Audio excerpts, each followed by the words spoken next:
Thank you so much, Latha. Good afternoon, good afternoon, good afternoon. I'm super excited myself. As Latha mentioned, my name is Tanisha Williams, and I'm a PhD candidate in the Public and Urban Policy program at the Milano School of Policy Management and Environment at the New School. I am currently completing my dissertation, Liberty Needs Glasses, a critical race theory analysis of a culture of miseducation in the intersection of power, privilege, and positionality. All that's the title. My research works to understand how and under what conditions culturally responsive sustaining education yield positive results for Black children in New York City communities that are resource limited. During the course of my research, I have had the privilege of interfacing with some amazing school leaders, and today we're actually going to hear from three of them. Based on my own experience as a school leader, I found that I had a particular level of understanding for the work of Black female leaders as they traverse community, politics, and school culture. It's like we speak a language and we know the language that we speak and we understand the work that we do. So as a part of my research, I hope to amplify the work that is done in schools on behalf of students of color and the concerted efforts that it takes to foster joy, brilliance, and academic excellence. This afternoon, our time will center around three main themes: policy, crisis, and the efforts of equity warriors in our schools. The Equity and Excellence political agenda umbrellas efforts to address issues such as integration, access, and curriculum in schools. Since March of this year, we know that the work in schools turned upside down, everything just about iterated and turned upside down and has been recharacterized.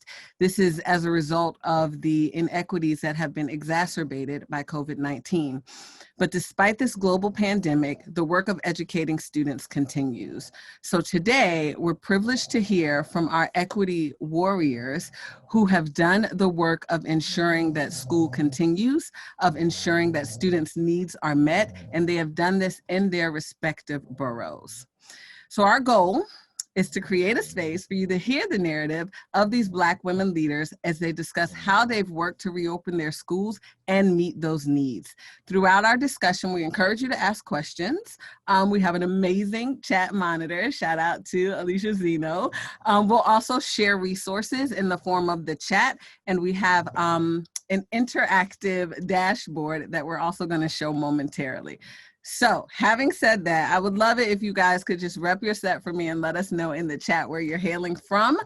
But I am going to, I just could not do justice to introduce these amazing women. So to our panelists, as I navigate to show the site, I would love for you to take a moment to introduce yourself, but I would really love for you to zero in on what compels you to do this work in the populations that you serve, and what enables you to call yourself an equity warrior.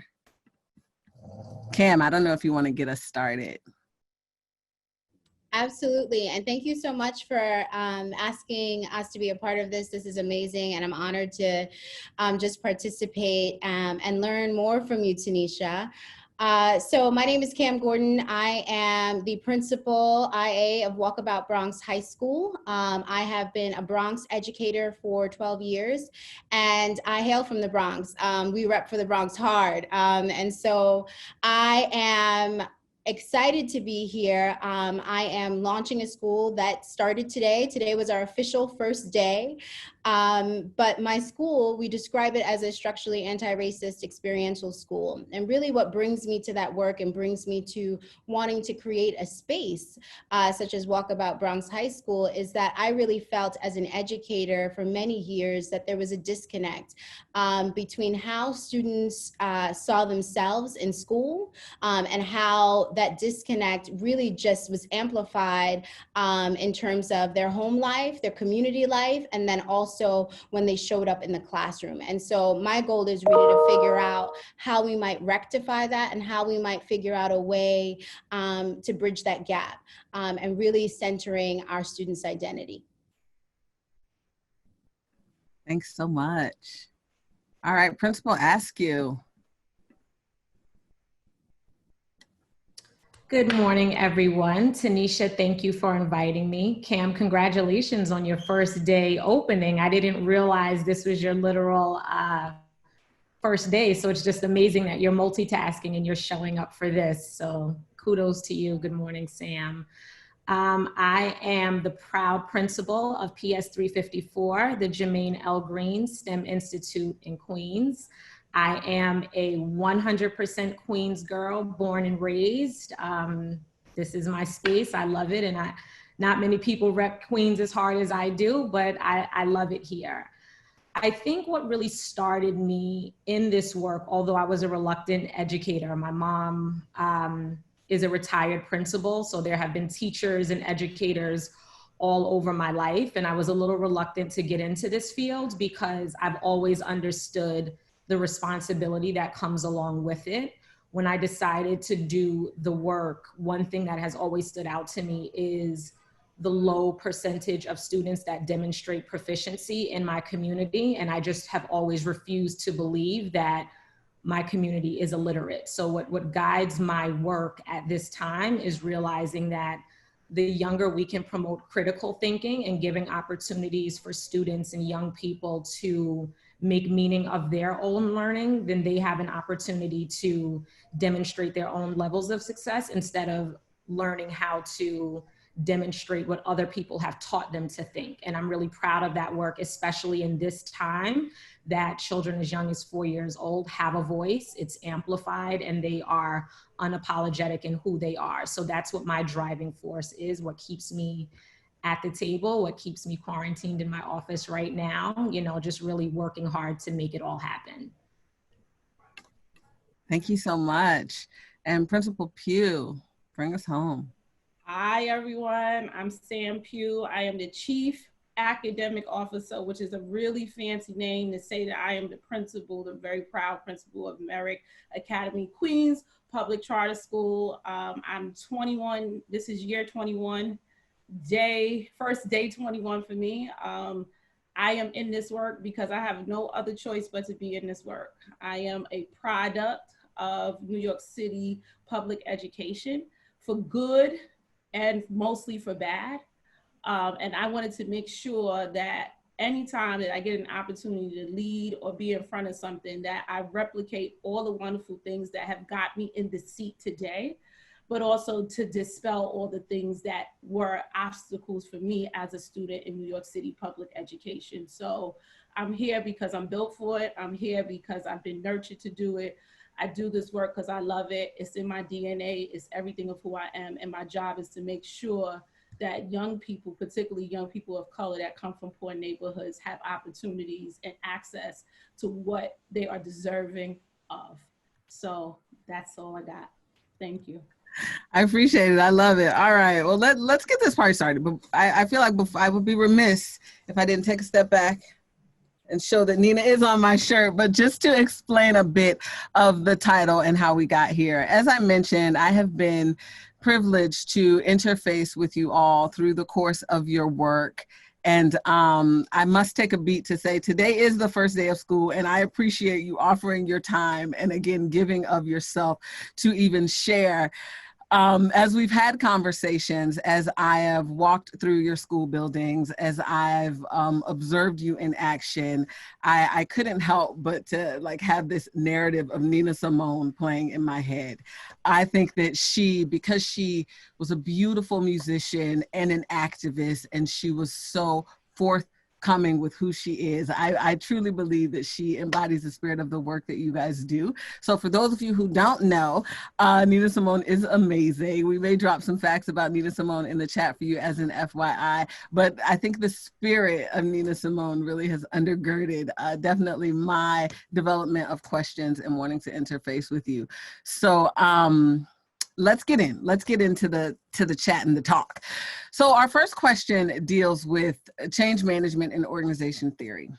As school-based leaders, you guys have to corral, nurture, and foster culture, community development of students and your staff members.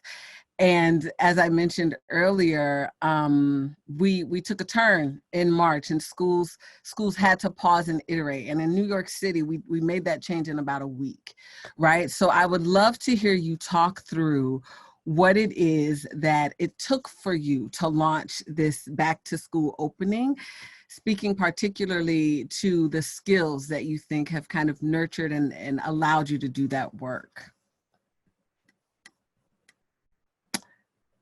And I feel like I should say, and I'm gonna do less of the talking, y'all gonna do more of the talking, but I also know, having interfaced with you guys, your schools and your work have all been impacted in different ways.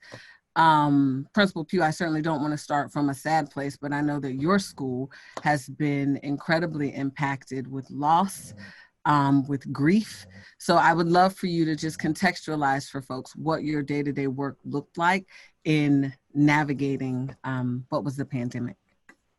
Absolutely, thank you. So yes, my school we lost one of our teachers to COVID, and we have had to, like, what I call accomplish the impossible in a few months. We had to come up with a plan, and we're a charter school, so we didn't have anyone that gave us a plan. We had to come up with a plan, get it out to our teachers, get it out to our families.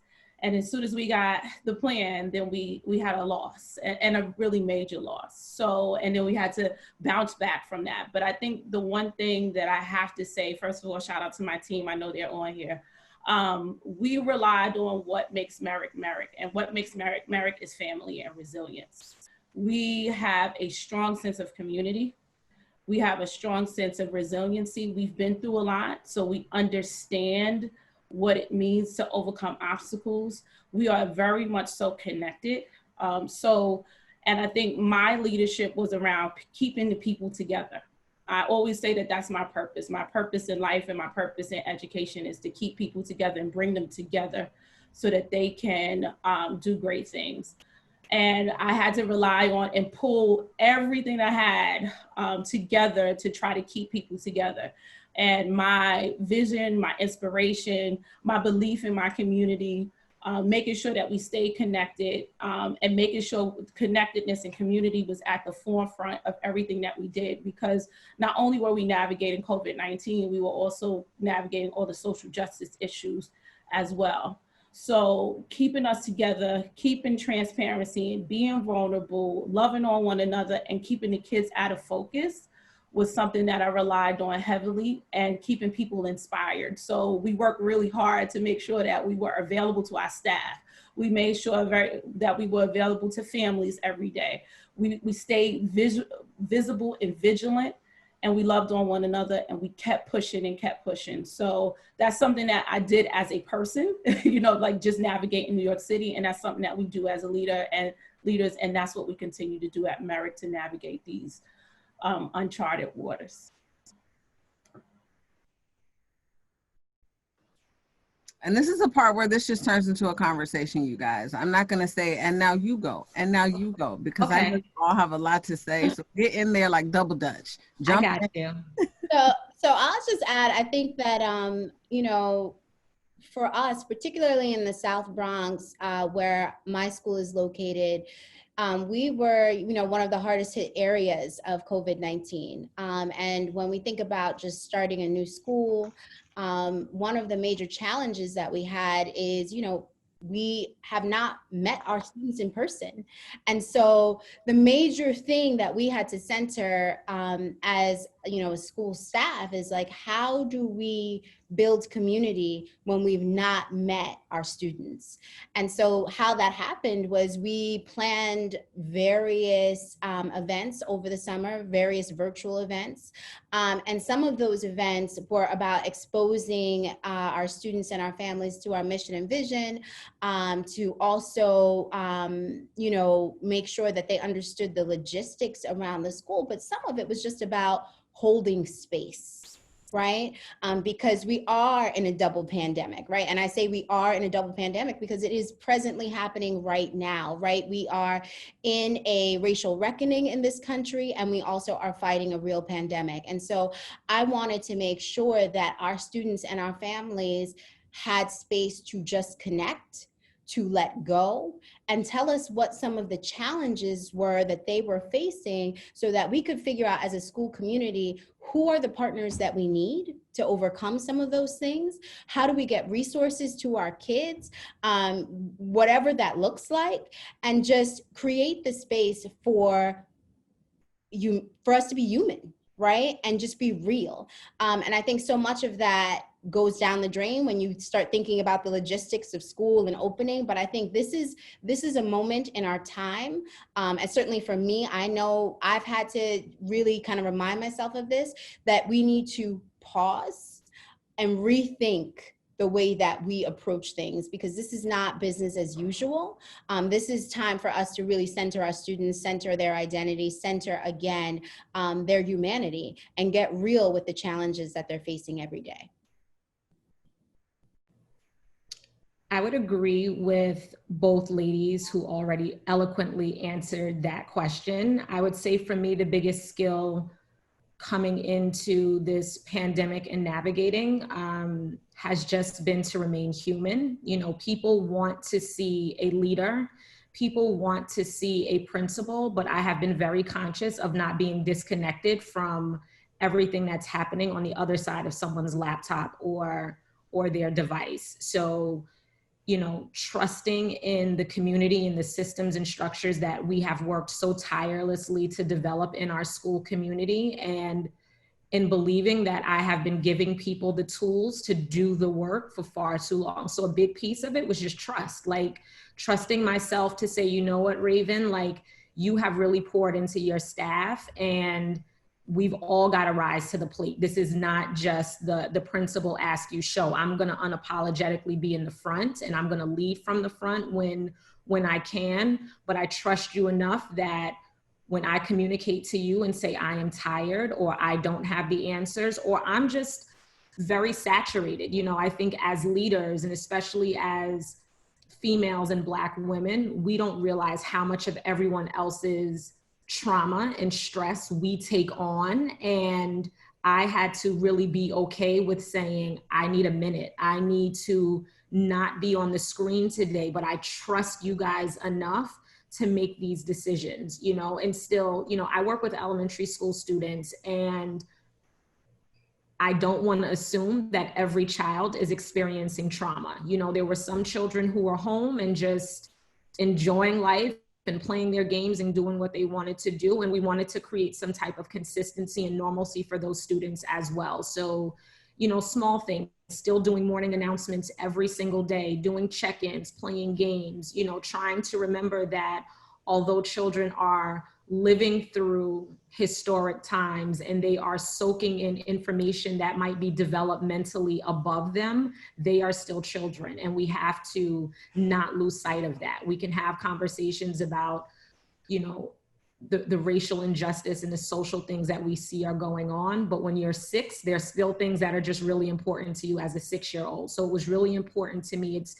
It's really important to me to never lose sight of a child's experience in school. And I think that just goes back to what leads me into this work. If your experiences are positive, then your outcomes can be greater. And in this time, I really had to remember, like, use every tool that you have. I'm a former guidance counselor. I had to lean into that. You know, I am a former teacher. If it means you have to sit in and do small group, no man is above the team. It wasn't about titles. It was about who are we as a community, and what is it going to take to get us on the other side of this? Yeah, thank you so much for that, you guys. I want to take a beat to read a quote from Gloria Ladson-Billings, who we all know and love. Beyond those individual characteristics of academic achievement and cultural competence, students must develop a broader socio-political consciousness that allows them to critique the cultural norms, values, morals, and institutions that produce and maintain social inequities. So I feel like, Raven, you touched on this, ensuring that we are meeting the needs and still creating joy for the students that we serve.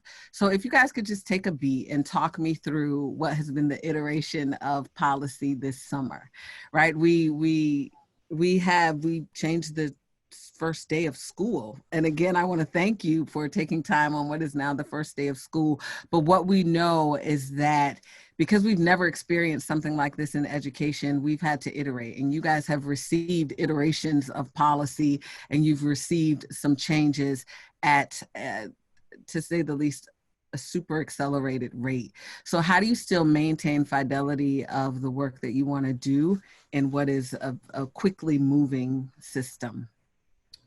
I think, Tanisha, for me and my school community, my thinking has always been what makes sense for children, right? A lot of these policies that come out or that are drafted, you can get lost in the smallest details and get so caught up in maintaining compliance that when you have this perfect plan that meets every bullet on the list, you may not feel like the children are the priority. So again, it goes back to communication. You know, I was very, very clear with my staff, with my supervisors. Like, I respect the work that they're doing. I'm very clear that I don't always have access to the same level of information that they have, but I'm really clear on what needs to happen at PS 354. You know, no one is better prepared to speak to the needs of my school community. And my sleepless nights and my really long days, you know, give me full unapologetic confidence in making those types of statements. So,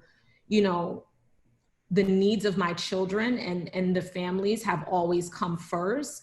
And with all due respect to policy, it plays a close second, you know. So even in terms of scheduling programming for back to school, you know, the initial guidance that was provided for us, I didn't see how it could mathematically add up in a way that still provided equitable outcomes for all of our students. So I did what made sense to our school community. And, you know, 2 and 3 drafts later of, you know, these revised policy, what I had initially done, everyone else not, you know, like the policy has finally caught up to what we were doing initially. So I think it's really, really important to stay grounded in what's best for children, what's best for your school community, and you use the guidance as just that, as guidance, you know, and you can meet it when possible. But I have watched some of my colleagues really, really pull their hair out and go crazy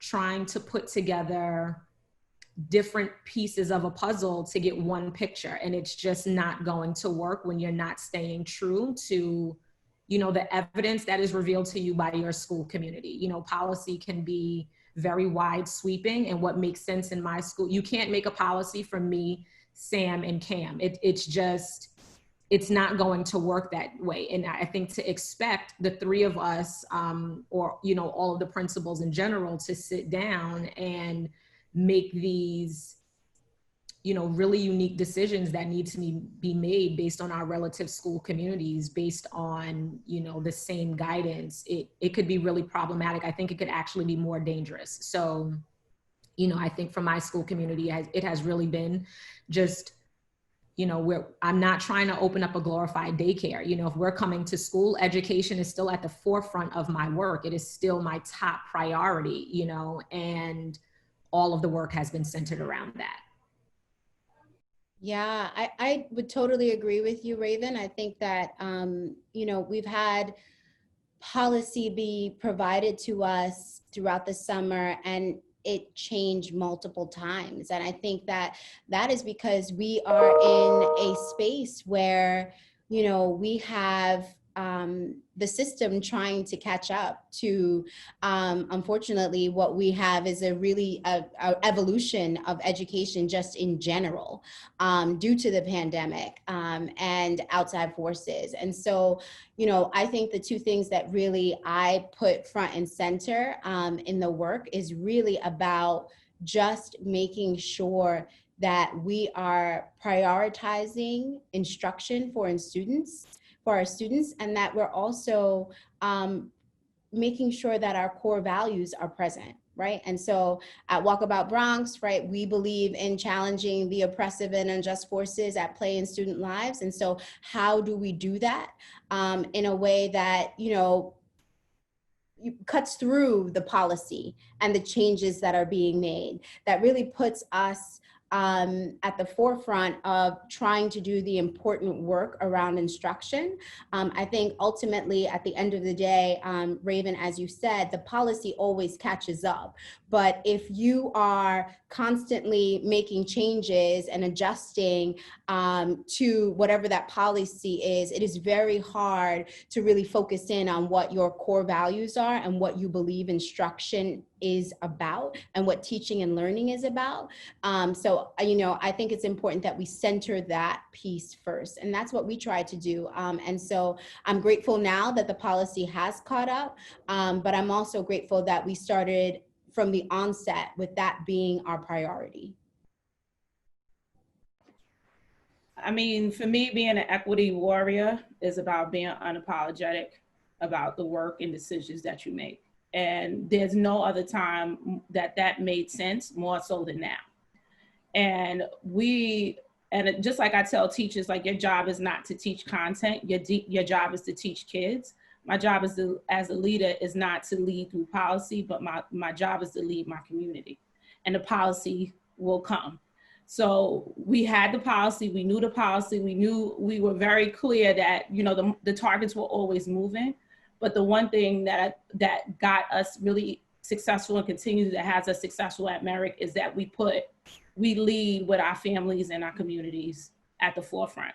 And to be honest with you, we knew that we couldn't stress right now the educational program. The one thing that we had to make sure is that we were responsive to the needs of our community and that we kept people safe, particularly because COVID-19 has impacted Black and Brown people disproportionately than anyone else, whether it be the infection rates or unemployment or access to childcare, access to healthcare, access to schools. We were very clear about what that meant for us and what that meant for our community. We sent out surveys. We talked about, like, what do you need? Like, what is it that you need to make this work? So our iterations of our plans has always been about how do we respond to our communities, because 56% of our families say that they are essential and frontline workers. And many of our families say that they don't have childcare. So we had to put those things in the forefront when we kept the plan. So we kept Merrick and we kept the needs of the community of Springfield Gardens and Laurelton at the center of everything that we did. So at the end of the day, the leaders of my school and the people that work for us, we have to be able to sleep at night knowing that we did what was best for them.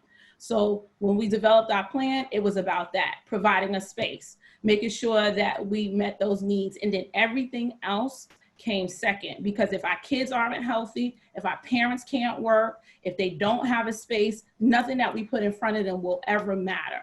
And that's about being an equity warrior. Is about thinking about who we're serving in the context in which we're serving them, and not letting the context dictate what we do. So I'm proud of that work. It's been the hardest thing that I've ever had to do, because it's not about just learning anymore. You have to be a politician, you have to be a strategist, sometimes a healthcare worker, but we were really clear as a team to keep those things, safety and health, particularly also because we lost a staff member last year. So we couldn't make a mistake around that. But more than anything else, being responsive to the needs of our larger community. And we know that as long as we do that, we will always be on top. Yeah. And I thank you guys for that. And the questions are starting to roll in. I'm going to loop back around to some policy questions at the end, but I want us to move into race and gender. Cam, I know you actually shared a stat that 22% of the educators in the United States, of the leaders in the United States are people of color. And I am particularly interested to hear if you believe that your race and gender impacts the way that you navigate the work, if it impacts the way that you interface with your communities, and ultimately if you think it matters. That was 3 questions, but we can break them apart. Yes, that's a mouthful. I think, as James Baldwin says, right, like, we can't look at education without looking at the social political landscape in which it occurs, right? And that's important. And so when we think about education, we have to also think about it as a social political act, right? And so how is it, again, you know, I really emphasize social justice, I really emphasize identity. You know, I think how are students experiencing school, and how is it that they are seeing their identity at the center of that. And so, you know, this is important work for our school to really dig into, and to dig into the elements.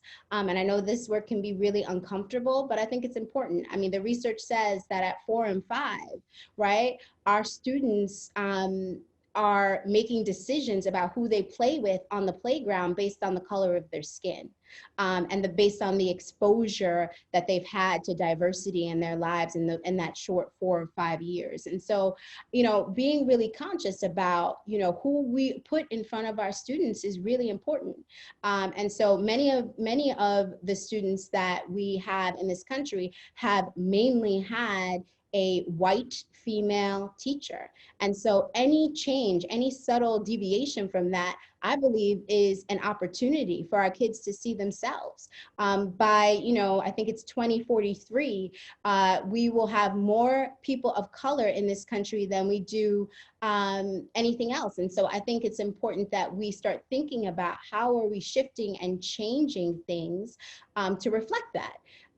So, you know, I forget, I have to go back to some of your questions, but as it relates to, you know, being a woman and being a woman of color, I think that is extremely important and definitely plays into my role. I think, you know, what I tell my staff is, you know, there is absolutely nothing that we can do that is more powerful than show our students that academia looks different. And it is a wide scope of diversity. I'm happy to be able to speak and to represent a really diverse staff, but that is not without intentionality and making sure that kids can see themselves within the educators that are in front of the classrooms every day, because you can't be what you can't see. And ultimately, I want to make sure that our students can actually access and understand that they too themselves can be the educators that are in front of the room. I mean, for me, representation absolutely matters. I remember coming to a school, one of my first principal experiences, and when a parent saw me, they cried. And I was just like, what's the matter? Like, why are you crying? And I remember her saying, like, to see you show up as a Black woman and the leader of the school, you don't know how important that is to me. And I will never, I'm getting chills thinking about it right now. I will never forget that experience, because and that reminds me every day how important my presence and just me being my face means so much to our kids, and let's not forget our families and communities, because we influence and impact them too. So it was just, and I continue to think about that, like, how do I need to show up? And it's not for me just even being a Black woman, it's also that we're not a monolith, right? So like, you can be educated, you can be smart, you can be beautiful in all your Blackness, and you can still wear Jordans to work. And you could still use slang, and you could still wear your graphic tee. You could still listen to Jay-Z. Like, I remember my kids was like, so what do you listen to? And I'm like, I'm listening to some of the same, well, that was years ago, not now, but the same stuff that you guys are listening to, because it's important for them not just to see our faces, but see who we are, because we are a spectrum of what Blackness means.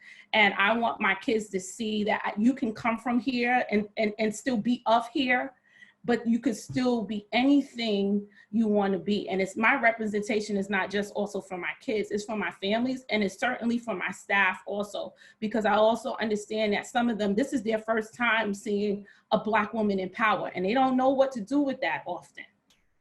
And every day it's a conscious effort to step up and represent, and also to be unapologetic about being Black, and also being a representation about how decisions are made and what is made for our kids on the ground. Because I always say to them, as long as I'm here, we're always going to talk about equity. We're always going to talk about race.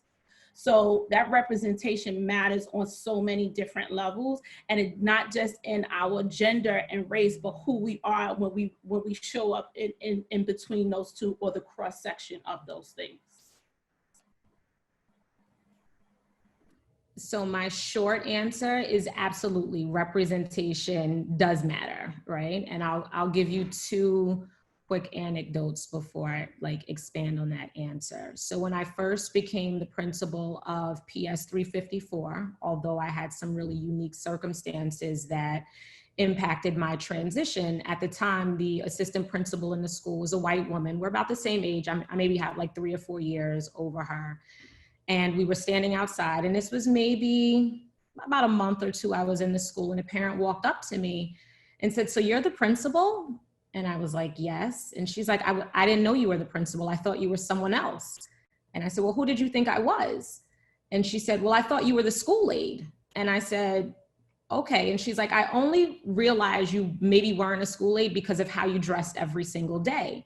And I said, "Oh, okay." And she's like, "Because you never introduced yourself as the principal to me." And I said, "Well, I never introduced myself as the school aide either." So I thought it was really, really powerful that, in our community, the assumption whenever my assistant principal and I were standing side by side, everyone automatically went to her with the assumption that she was the principal. And she learned very early on that I would call people on their thinking behind that.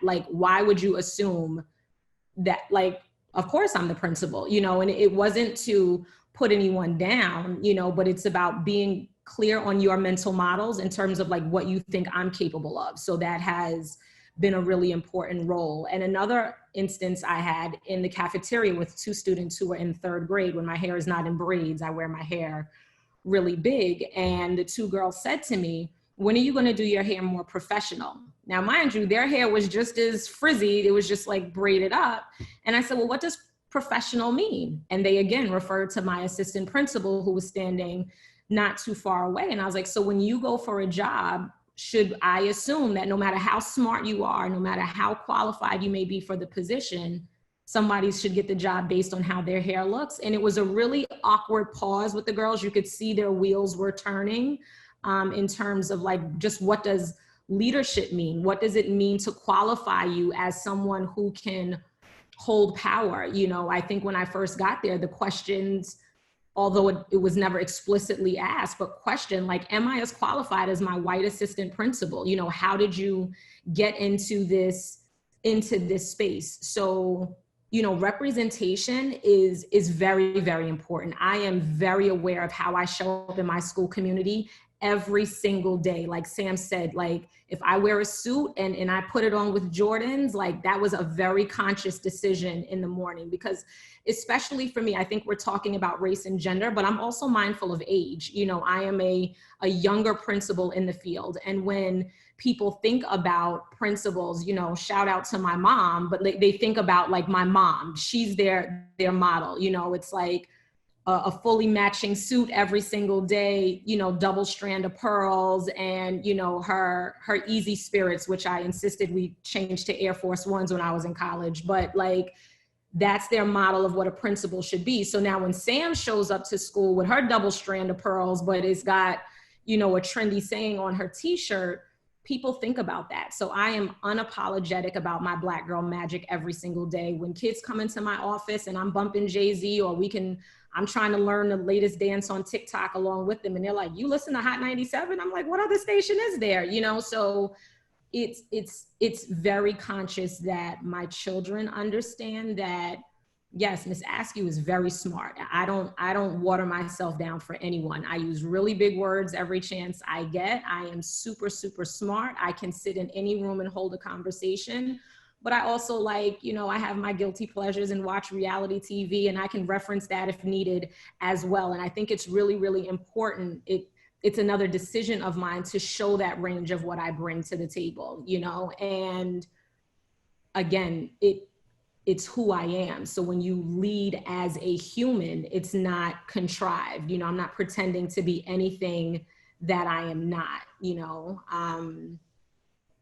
but I think all three of those things for me, you know, play a big role in my leadership. The fact that I am a woman, the fact that I am a happy Black woman, and the fact that I'm young, you know, I'm of a certain age, I'm an 80s baby, you know, so when we had Rap Day in our school, you know, even celebrations like that, right? If you Google school events and how do you bring school spirit, you know, there's Pajama Day, there's Twin Day, but in the South Side of Jamaica, Queens, in PS 354, we do Rap Day, and I came to school in a pink fur dressed as Cameron, you know? So for my kids, when they're like, who are you? Oh, let me give you a lesson on rap and what this means and how we really control music, how we shape culture, and other people turn it into some of the other things that we say. Everything is a conscious decision on my end, and it really shapes, you know, how I support teachers, how we influence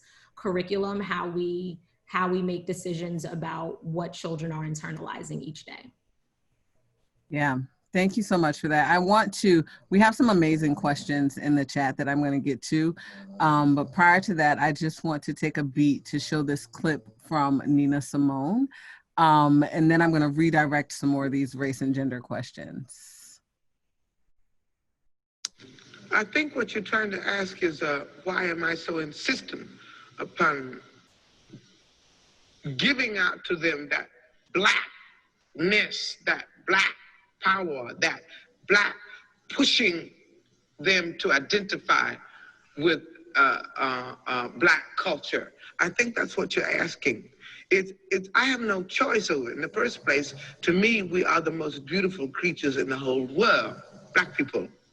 I mean, and I mean that in every sense, outside and inside. And to me, we have a culture that is surpassed by no other civilization, but we don't know anything about it. So again, I think I've said this before in the same interview, I think at some time before, my job is to somehow make them curious enough or persuade them by hook or crook to get more aware of themselves and where they came from and what they are into and what is already there, and just to bring it out. This is what compels me to compel them. And I will do it by whatever means necessary.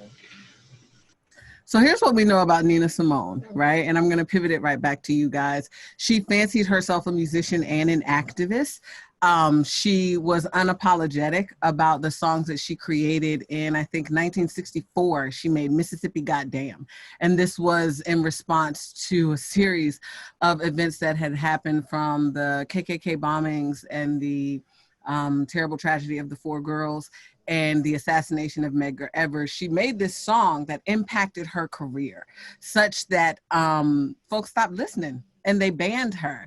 So I want to, and I'm going to get to the question in the chat, but I want to pivot a second and ask, what we see happening in football and basketball are people who definitely show up as themselves, but also feel compelled to be activists and compelled to use their platform to further their race.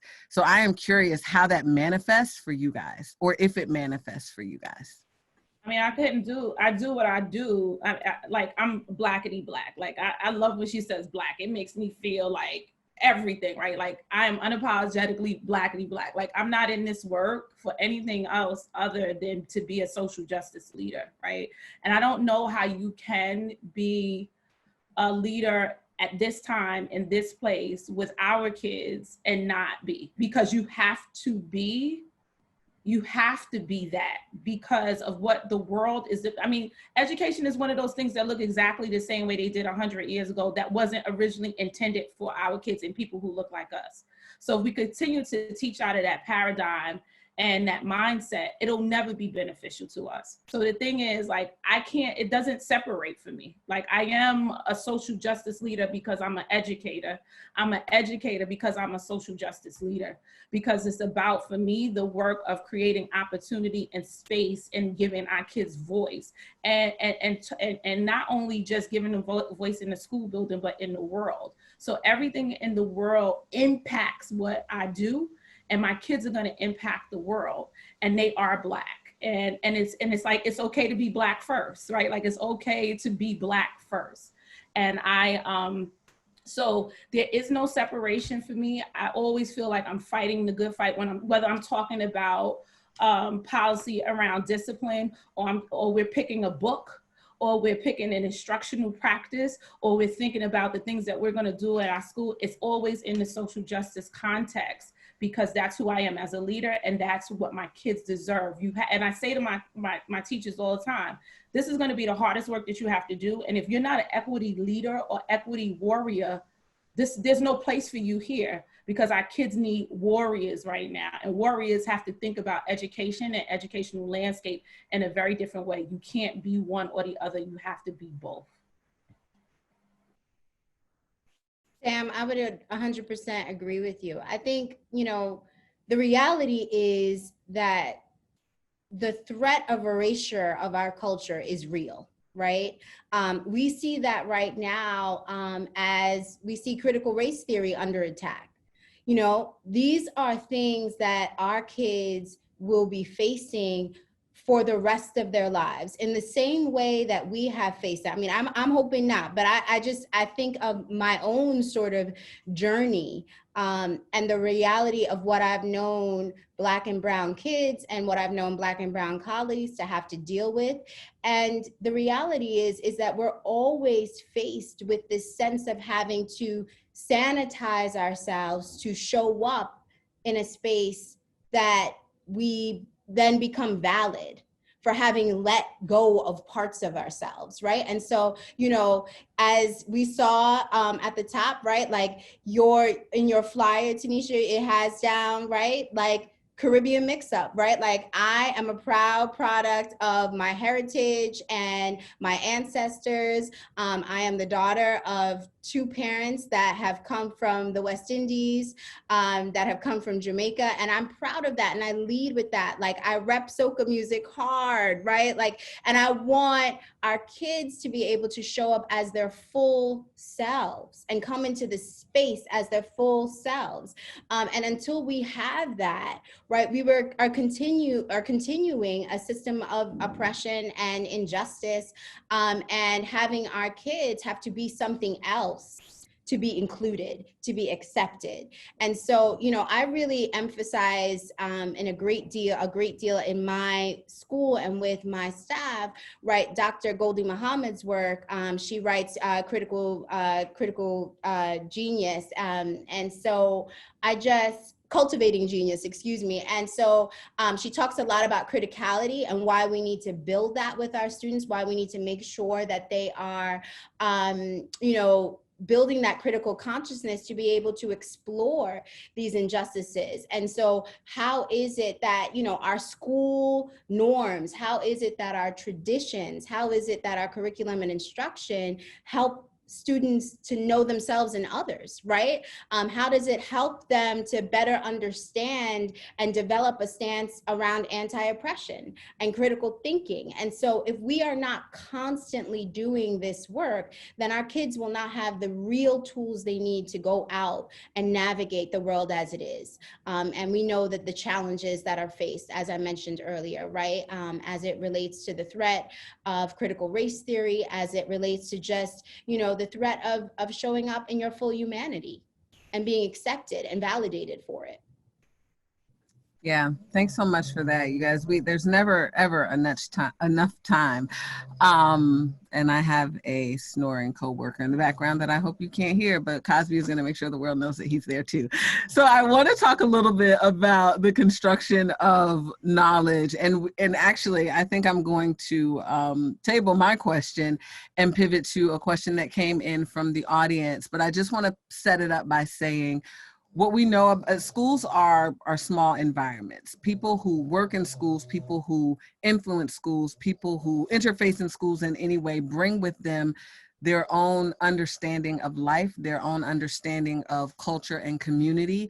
And it is incumbent upon that school leader to figure out a way to, I don't want to say preserve, I don't want to say to change, but you have to be cognizant of how knowledge is constructed in your school buildings. So the specific question that we got from Sandina, hey Sandina, is how do you foster Black and Brown identity in systems that are made to give power to white identity? How do you prepare students to navigate those white dominant systems when they leave your schools? You guys have touched on it a little, but I wanted to add the specificity of that question to hear you speak through how you've thought about constructing knowledge and constructing or choosing your curriculum and the frameworks that you use. Well, we've made at Merrick, we've made an intentional shift to start to build critical thinking as early as 5. We've been thinking about depth versus breadth. So having kids think deeply and think about and be thoughtful. Like, it's not about the teachers imparting all of this information, right? Because it's the idea, because when you think about that, it's like teachers imparting the information as if our kids are empty vessels when they come to our school. Our kids are not empty vessels. Our kids are filled up and full and have all that Black brilliance and excellence already in them. And it's our teachers' job to facilitate that. So we've made shifts to get rid of some curriculum and some textbooks and things that are only about skill and drill and strategy, because it's not about skill, drill, and strategy, or it can be, but that's not the only thing. We've been intentional about only selecting consultants, curriculum, and programming that has thinking at the forefront, because a lot of times people don't think that their job is to teach our kids to think because they can't think. So let me give you all of those things so you can't be critical thinkers. And we're saying our kids can absolutely be critical thinkers, and it is absolutely our duty and our job to pull that apart. So we've shifted to some instructional practices that are around more of inquiry and building innovation and building thought, as opposed to putting those things out there with the backdrop of equity. Because when you understand what kids need to know and then get them there to what they need to know, not by telling them, but getting them there to that in and of itself is equity. So we, and on the background of making sure that we're being intentional about the literature that they're reading, the pictures that they're seeing, the stories that we're telling, and the approaches, and also making sure that their language and what they speak and how they speak is being lifted up and not necessarily corrected. So we've been intentional about making those shifts, and it is definitely garnered some. And then, and in that intentionality, we've also been able to prove that that's working. So we've made double-digit gains in both reading and math over the last 3 years, because we know that that's the right way to teach. And we've also been training our teachers to think about equity from that paradigm. It's not your job to come and save. Your job is to come and build upon and pull out, and pull that out of our kids. So with that level of intentionality, that's how we make those intersections work. So I would agree with you, Sam. I think, you know, in my school, when I first became principal, I had a really unique opportunity. My school was the recipient of some magnet funding, and I came at a time where the money was just dropped into the account. So I had money in the bank and an expectation to create a STEM school. Literally, Sam, that's how I felt when I was in my office, right? So I had resources at my disposal. And one of the things that I was very clear on was that, you know, STEM has to be more than a name, and it has to be more than a trend, because if the system is designed to get the results it's getting, right? So the people that give us the money just want to be able to say, we gave money to this poor Black school. And I question, how invested are you once the money runs out? So I'm in it for the long haul. I was very clear that whatever decisions we made had to be sustainable once the money dried up. You know, it's not about just the robots that you have, but what happens when the robot dies and that warranty to get the robot serviced expired. So I was very clear in the beginning that we were going to leverage STEM education to be about, like, what is it that makes people in the STEM field successful, you know? And that is critical thinking. That is making meaning of what's in front of you, as opposed to just preparing for the test. And that has been a really long process in my school, you know, on a few levels. I think, you know, to just chime in on the previous question, you know, I didn't show up as unapologetic as I am now, you know, like I was mindful of scores. I was mindful of how close I could get to the line and push the boundaries as a non-tenured principal, as a principal who had a proficiency level at a certain part when I first started. And I used to tell myself sometimes, let me get the numbers up and then I'm going to do what I need to do. And you know, I remember having that conversation with my husband, shout out to that strong Black man. And he was like, Ray, like, if you're going to take the job, do the job. And if you lose the job because you were doing what's right, we're still going to be okay. And I think that might have been the push that I needed to like have the uncomfortable conversations and be really clear that when we're talking about science, we are talking about the excellence that is seen in Black scientists and how that permeates our lives today, and how you are a scientist, how you navigate computer science every single day by creating these TikTok videos, right? So I have children at home who are running like 2 and 3 YouTube pages on their own. So why, you know, I used to question, why are we paying consultants $10,000, $20,000 to come in and edit videos when I got a 5th grader upstairs who's like building his own empire? Like, we need to celebrate that. So the text that I started sharing with my staff to really begin to shift our thinking as a school community, because every educator in this space is not a Black woman. Every educator in this space does not have the shared experience that I have or look at education through the same lens that I do. So to norm that so that we are all thinking about this construction of knowledge in a way that at least has a similar launching pad. We started with the text, The Brilliance of Black Boys. And the reason that text was so powerful for my school community is because it challenged every educator to really think about how much bias we take in, how much that is really impacting day-to-day instruction. And you know, when I showed the staff, I was like, I highlighted everything in pink that I've been guilty of. So I want to be very clear. This is not an attack on the white teachers in the building and saying you have to catch up to us as Black leaders, because Black educators bring bias to the table as well. And, you know, it's about realizing, like Sam said, our children are coming in as fully realized children with experiences that are not always traumatic. Again, like, we have to stop thinking that our children are coming in from the lowest point and that, you know, their experiences are what's enhancing their intelligence. It's not hindering it. And we have leveraged that to really, you know, think about the mindset of the engineering design process. What does this mean to construct meaning over and over again? And understand that it's a process. You're not always going to get the answer right the first time. And I think it's been really critical in this time, because I've been able to communicate with parents and say, like, we're really about that life. Like, we're trying to figure out how to plan through a pandemic. Here's how I'm walking through the engineering design process. It's not just a poster on my wall. Like, I live this. I teach it to my own children. Like, we have thinking maps in my own kitchen, you know? So it's been really, really important for parents and students to see that the adults in the building, that we are walking the walk and not just talking the talk. And I have seen, you know, in addition to our scores improving, I see the conversation about from the adults in the building changing. I see them getting comfortable with letting go and getting more comfortable with that silence. You know, they understand it's children processing, it's children thinking and figuring it out and not just rushing to an end point. So it has not been an overnight journey in my school community. And it's something that we have to consistently revisit, because again, you know, you have all of these other external pressures that are telling you how you should measure success in your school community. And sometimes that can be in conflict. So again, we just stay true to us and what we know makes sense for, you know, the children in our school community.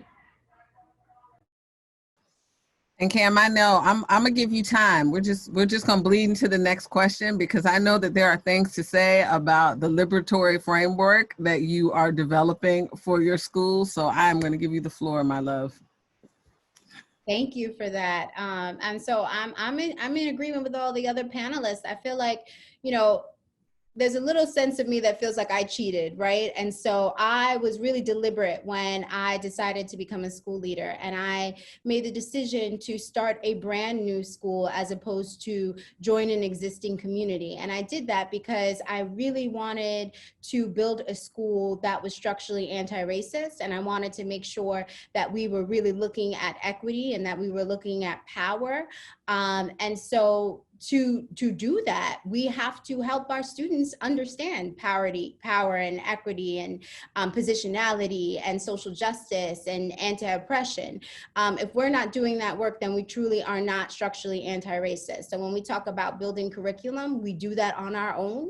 Our teachers do that. And we also have to decenter the teacher as the keeper of knowledge, right? And so what that means is that everyone, including our student founders, they come to the space with something, right? They come to the space as being able to add to the knowledge that is co-constructed in the classroom with the teacher and the student. It's not that we are just dishing out information. I think, Freire talks so much about, this banking system of education and pedagogy of the oppressed. And he talks about this idea of just making all of these deposits, and what do students do with that after that? How are they interfacing with the real world with that? And so I'm often thinking about what is it that students are going to utilize the information they gain in the classroom for? And so we really take a stance at Walkabout Bronx around the fact that everything you learn in the classroom is not for the teacher. It is for your community and the world, right? So our students will go into learning about COVID in science, right? And so when they start that, they're going to be creating PSAs for the community to help enrich the community, to help the community better understand how to stay safe. And we believe that by doing that, it is an act of social justice, because we are helping our students, one, to become the activists that we want them to do, right? So it's not cool just to be woke in school. We need you to be woke outside of school and actually making an impact on your family and the community at large. And so taking the resources that you gain in school and really putting it into action, I think is really how we're able to kind of decenter the construction of knowledge and pull it away from the teacher, right? And pull it away from, that banking model of education, and really put it into how are our students making an impact? How are they understanding positionality? And I'll give you an example of this. We had a forum with students the other day, and one of my students, whom I love dearly, Josiah, one of the questions was, well, what do you do if you don't, if something's not going well in school? What are you going to do? And his response was, I'm just going to throw it up to Miss Gordon. I'm going to let her know. I'll give her about a day or something, and then I'm going to throw it up to her, let her know that it didn't go good. And I, of course, right? That's the moment where you realize, all right, so here we are. We're on that path of building those social justice warriors. We're on the path of making sure that activism is real and alive, because the fact that he's okay with just saying, right, to a broad audience, look, if I'm not okay with something, I'm just going to take it to Miss Gordon, I'm going to throw it up, and I'm going to ask for change, right? That tells me that we're doing our job. And it gives me such a sense of it gives me the warm and fuzzies, because I'm just yes, that's who we want you to be. We want you to be able to come to the space and say what it is that you need, and have a voice, and have that, agency to ask for what it is that you need. But it also means that for me, I really examine my own positionality and how I show up and what I am doing, and when I interface with students and how I interface with staff, what does that look like? Right? Does it give them a through line to be able to say, actually, I'm really not okay with this? And how is that received? Listen, you can't stop those ladies when they're going. I'm not even going to try. Can I stop that brilliance while it's going? We have a lot of audience questions. So there's this one last question that I wanted to touch on. So you have like 10 seconds because I really want to pivot to what our audience has asked.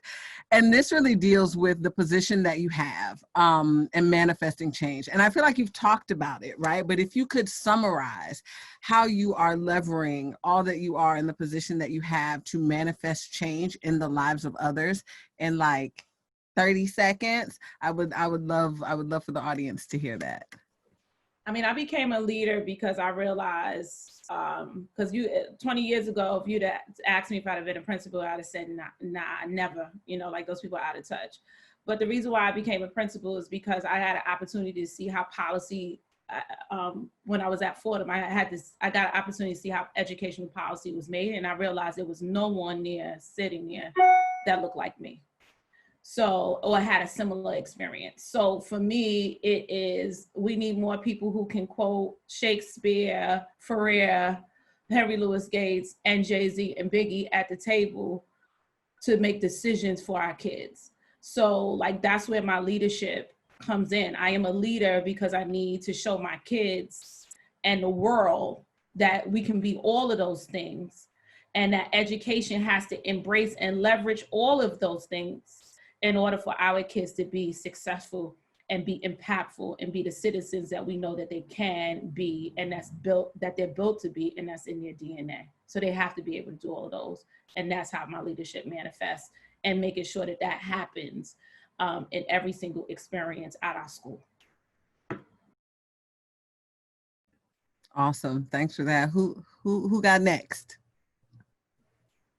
Well, I think for me, it's a privilege to do this work. A fun fact, when I started teaching, Sam was a teacher in the school. So I've always had really great examples of educators around me, whether it's, like my mom and her friends, or, like I said, when I didn't even want to be a teacher, I've always had the opportunity to walk down the hall, and I would like literally sit in the back of Sam's classroom and be like, let me see how you make this work. So I've always had great role models, in terms of how this work is supposed to look. So for me, it's a privilege to show up every day and model what it should be for other people.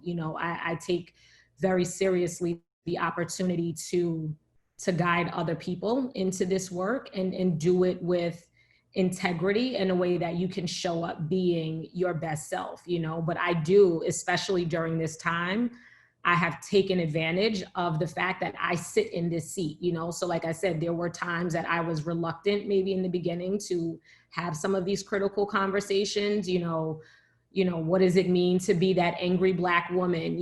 Just because I am pro-Black, it does not mean that I am anti-white or anti anyone else. And that has given me pause at times to have certain conversations. But as I sit more comfortably in this chair and become very clear on who I am and, the world that I need my children to grow up in, I definitely take advantage of this power to say, what? We've been watching, this tragedy of George Floyd. We've been watching, police officers, just take advantage of people's civil liberties and their civil rights. This is the book of the month, not because we sat down and had a big panel discussion about it and everybody came to consensus. It's because it's called the Principal's Book of the Month, and we read and I Know My Rights. And this is the conversation that we are having. And teachers, my expectation is not only do you read this book, but you come prepared to have conversations, and we'll discuss your, maybe where you feel resistant in entering that conversation, or, where you feel uncomfortable, and I'll help you guide and navigate through that conversation. But this text is not up for discussion. So I think, although it is a privilege and an honor to do this work, and I do it very humbly, there are times where I know that I have to be that unapologetic boss chick, and I don't shy away from that. So that's how I've been leveraging that work, especially in this time. Sometimes it's just, that's what I said we're gonna do. Who gonna check me, boo? I just want to shout out Sam and Raven for being so amazing, and just like dropping all the gems today. I think, I'll be honest. I'm kind of the baby on the panel. Just starting a new school, just becoming a principal, and I will say that I really got into this to really just change the narrative, right? Like to change our perception of what a principal looks like, and who that person is, and to show kids that there is no model for that, right? Like, you know, that we can put our identity first and show up as we are, and we can still get into other fields and do other things, and that there is no kind of like, you know, cutout for that. And we're all different, and we all come from different spaces and places, and we should be able to lean into that, and not step away from that in order to be successful. And so, you know, I really think about it as, you know, and I say this all the time, right? Like this idea of like, if you had the Rosa Parks in your class, if you had the Harriet Tubman in your class, right? Like what would you be doing, right? To center and put forth those students' identities, right? Like if you had Harriet Tubman sitting in your class, what are you doing to showcase all of the aspects of her that are so beautiful and so powerful? And so, you know, I think of my babies as the next up, right? And so if they're the next up, what are we doing to center them? What are we doing to center their identity, to put it forward, to uplift it, and to really make sure that they are walking away understanding that they are powerful in who they are. They have something to bring to the table, and they are special and amazing, and they can keep showing up as they are every single day. And that doesn't make them any less than anyone else that walks into the room, that they can do anything that they put their mind to. And I believe that. And I think that, you know, we just need to do our part to make sure kids know that, and they are affirmed every day in that when they walk into educational spaces. Yep. You listen, I don't even have words. But I do want to pivot to some of the questions of our audience. I don't know if ladies panelists, if you all have seen the chat, but they are loving you and appreciative of you. One thing I want to make note of is that in the Sway, and we'll drop the link to the Sway for you again, we have basically put up our panelists' bookshelves, right? This is what our lovely ladies are reading. We encourage you to check the list to get you some more resources. We've also dropped some articles in the chat for you. But yeah, it's all there for you. But let me pivot to some of these questions. One question in particular from T.R. Clark: how can non-professional educators utilize these excellent points that you all are making? How can we help foster a shift away from the 100 plus 400 years old paradigm?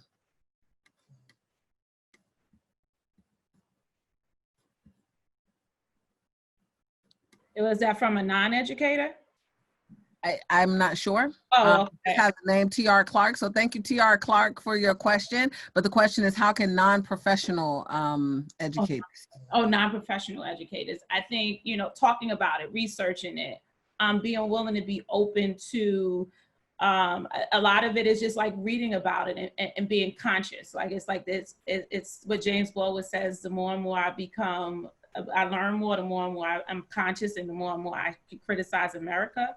And I think that's it, allowing yourself to be conscious of it and then spreading the word. So like, I'm assuming that there are people in here that will influence policy, right? Or sit at the table with people who influence policy.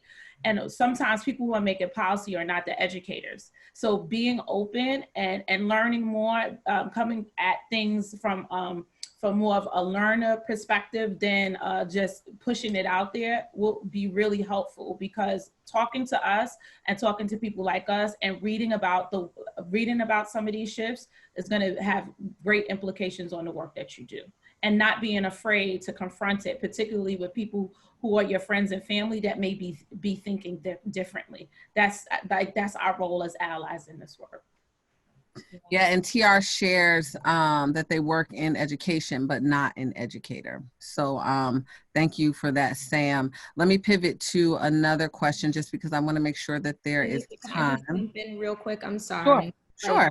I just wanted to add to Sam's answer because I think that was a really great question. And, you know, something, one of my mantras is speak the truth, even when it makes your voice shake. And I don't think you need to have position or title in order to speak truth to power and to begin to break down barriers and stereotypes. You know, I think if any of us were able to answer the second part of your question about how do we dismantle this system that has been, you know, 100 years in the making, I wouldn't be sitting behind this Zoom. I'd be somewhere getting a whole lot of money right now, actually doing the work. But, you know, from my vantage point and from whatever vantage point you come from, you know, it's about educating others. It's about challenging thinking. It's about challenging bias, you know. So the parent who saw nothing wrong with saying, you know, I thought you were a school aide, you know, I'm sure they didn't have any malice behind the statement or no ill intent, but I really wanted them to think about that. Like, why is it that when you walk into a professional space, you know, you see one Black woman, you see one white woman, you automatically make this assumption of me. And that's something that you need to be critical of in any space that you enter, you know, like somebody could think that about you as well. And I don't know if it would be received the same way, you know. So I think to answer that question is that, you know, when you have an opportunity to amplify your voice, do it, you know, and be in it for the long haul, because everyone isn't going to be equally as recipient, you know, they're not going to receive the information as well. And that's the part where, you know, your voice might start shaking, or you have to, you know, just agree to disagree, but don't shy away from the conversation because you think you're already clear on what the outcome is going to be.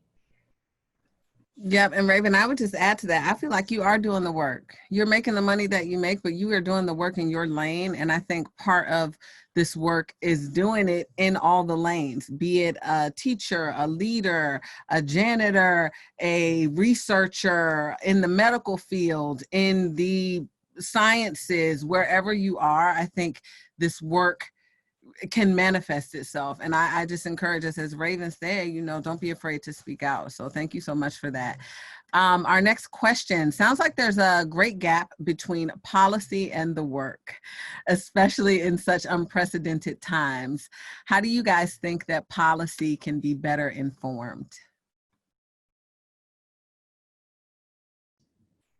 I mean, I'll start. I think number one, we got to get people talking to young folks, because I think that we often are making decisions on behalf of our young people, and we are not engaging them in the conversation, right? And so, you know, I can think just, you know, I speak for high school because that's the group that I serve, and so, you know, a lot of times we handhold our kids all the way through, and then we expect them as soon as they graduate that June to walk out and be full adults. And so I think if we want systemic change to happen, we have to speak to the people that it's affecting most, and we have to put our feet on the ground and really do that work. And so I would really just encourage folks to really get the real deal by having that dialogue and creating space for young people to speak about their experiences, what is happening, and how they've been impacted, you know, by various things, especially their education. And I would think that, you know, those transition periods, particularly for us, you know, that transition time from middle school to high school and from high school to college, or whatever higher education or post-secondary education choice that you make, we want to know, like, we want that information. And that's the only way that I could see that we can start really making organic decisions that really can impact our students for the better, and our families for the better as well.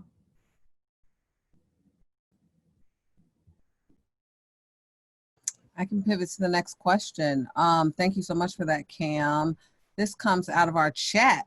With the relatively new racial reckoning our country is going through, how do you measure, or is there a way you can measure, the progression of equity to show to students and policymakers?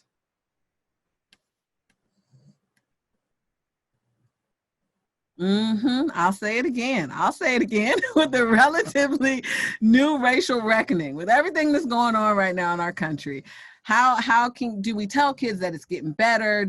How do we measure, I guess, progress?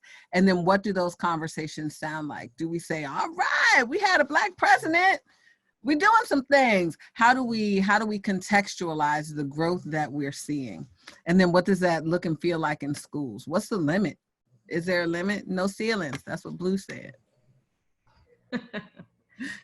I think for me, these are very real issues, and it's impacting different communities in different ways. And like Sam said in the beginning of the conversation, like, we're not a monolith, right? So I think for me, where I always struggle is thinking about how do we place a rubric against something that is so fluid, something, again, like the challenges that Sam and I are working in the same borough, but the challenges that are presenting itself in Cambria Heights and Laurelton look very different than the challenges that may be presenting itself in, Southside Jamaica, Queens. So I don't know if I can really articulate an answer to that. I think it comes down to a feeling, right? Like, none of us are free until all of us are free. So I don't know what's the goal? Like, what are we really shooting for? And again, I think, just going back to talking about the disconnect between policies,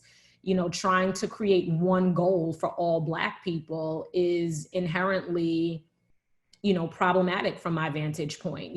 My experiences as, a Black American growing up, I'm sure look really different than Cam, who proudly identifies, from her Caribbean heritage. So, we look the same, but there's just so many nuances and differences that, for me, I personally struggle when the conversation comes down to the barometer, the measure of it. I know in my school community, I can only speak to how it feels. I can speak to, how did the conversations feel? What were the reactions of my staff when we were in chapter 1 of Brilliance of Black Boys versus how did we feel the second time we tried to read it? Because the first time wasn't successful. I wasn't prepared as the leader to take on all of the responses. I thought I could. I thought that as the Black leader of the school, I was ready to receive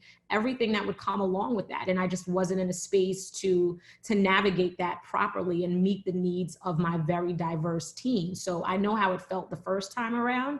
I know how it was received the second time around. I know how we feel going into this year. And if I had to do this work 5 years ago, I know it wouldn't feel the same. So, I think with respect to all of our communities, again, it would be very hard to measure the success or the shift or movement that Cam, Sam, and I have had in our respective school communities.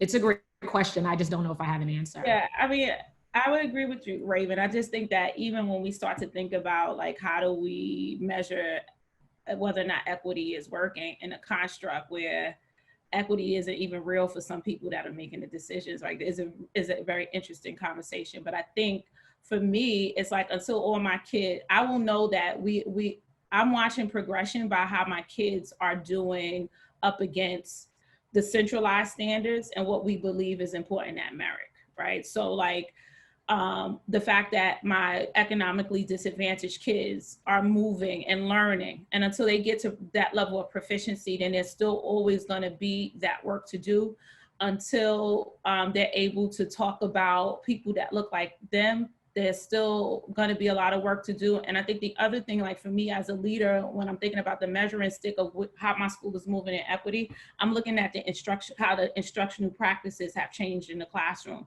and the conversations amongst our teachers. So I know that our school is progressing because we now have a white affinity group who's unapologetically making shifts in their paradigm about who they are in relationship to the race of our kids. I know that things are working because people are a lot more open and they're having different conversations with our parents. They're getting in front of that. I know that it's working through those things. And until the opportunity gap closes where our kids have access to high quality education, and high quality standards, and we're thinking about that. I will always continue to fight and not feel like we've gotten there. And I don't know that we can actually fully get there as a country until, I mean, because it can happen in my school, but it won't matter if it's not happening in a country. Like, my kids can be super duper smart, but if they still have to worry about a police officer blowing their head off when they're walking down the street, then have we really arrived? So, like, in my microcosm, in my small space, that's what it means for us at Merrick. But what does it mean up against a world that still hasn't made that major shift? And because we're in the upheaval doesn't mean that we're changing. It just means that it's being put out there in the forefront. Yeah, Sam, I would totally agree with that. I think that, you know, it doesn't mean that we're changing at all. I think it just means that, you know, there's a small group of people that are outright talking and speaking their truth to power, right? And so I get nervous, I'll be honest, when we start talking about like putting this stuff on scorecards, right? Like, I don't want to put this on a rubric or a scorecard or anything like that. I think that, you know, for me personally, what I think about just from a social justice lens is, you know, are my my students and are my staff members and are my families starting to challenge power and privilege? Right? Are they able to articulate that? Are they able to decenter whiteness? Are they able to decenter Eurocentric ideas that we've grown accustomed to as sort of the norm? Are we then able to center multiple perspectives and identity and different cultures and really putting that at front and center for the community? And then, you know, ultimately, are we able to bridge the action part of it, the activist part of it? Are we able to bring it in and actually have our kids doing things to affect change? And so I think those are the pieces for me in which I'm able to sort of take the temperature check and assess whether or not we are doing our job and what we set out to do. And I think that if we start those conversations, we will be successful at that. But I do think that it takes time, right? Just as it takes time to shift culture, it takes time to kind of like build this whole new narrative and also have folks really get into it, because I think there's a real big difference about people really championing equity work. I think that a lot of times we have folks championing equity work, but they haven't done the real self-reflection, right? And really examine their own biases in order to really affect change. And so I think it starts with us as individuals. And I think when we start to see that change happen, and when we start to see that evolution, that's when we'll know whether or not it's really impacting the community. All right. I also think there are like other aspects. Wait, but we have 2 minutes, my love. 1 minute. I'll answer in 20 seconds, right? Like, I feel like another piece that we need to be mindful of when we're talking about equity, like there are some things that are really hard to measure, but there are some simple things to measure, right? So we are 3 principals, and I'm sure we're all fighting to make sure all of our kids have technology to access remote learning, right? So we're talking about these larger themes of equity, but the really basic stuff like everybody's going remote. Nah, everybody ain't going remote, because everybody doesn't have what they need in order to do it. So we can have these really big conversations, but if people's basic needs are not being met, like Sam said, it'll happen in my bubble, but once I leave the bubble, it's back to the real reality. And I think, you know, if these conversations are not happening simultaneously, then we're just spinning our circles. See, 20 seconds done. I want to thank you all. I'm sorry. Conversation about, all I want to say is this: we need to have a continuance of a conversation, because I think we can have a specific conversation about equity in this world of COVID, right? Like, that's something totally different. So that's my plug for part 2 of this. Okay, thank you, Sam. So I was just going to share that we definitely dropped in the chat a way to stay connected. We are planning for a Twitter chat and some subsequent conversations with these amazing panelists. But I have to say very quickly, thank you. Acknowledgements. Thank you, Cam, Raven, and Sam, for giving of your time today. And thank you for the efforts that you do to move our schools forward. I also have to say thank you so much to Oscar Sosa Lopez. He is so very helpful and the best ever. Thank you to my dissertation chair, Derek Hamilton, Latha, and staff. You guys are amazing. Thank you so much. Alicia Zeno, who has been moderating our chat in the back, and Dr. Carla Shedd. Again, if you guys don't know of Nina Simone, there are some amazing songs that were handpicked for you. It ends with Young, Gifted, and Black. But I want to thank you for spending some of your afternoon with us. Thank you again to these amazing panelists, and BAM has made an entrance. Please continue to go forth and do amazing things and stay connected with us. Have an amazing afternoon.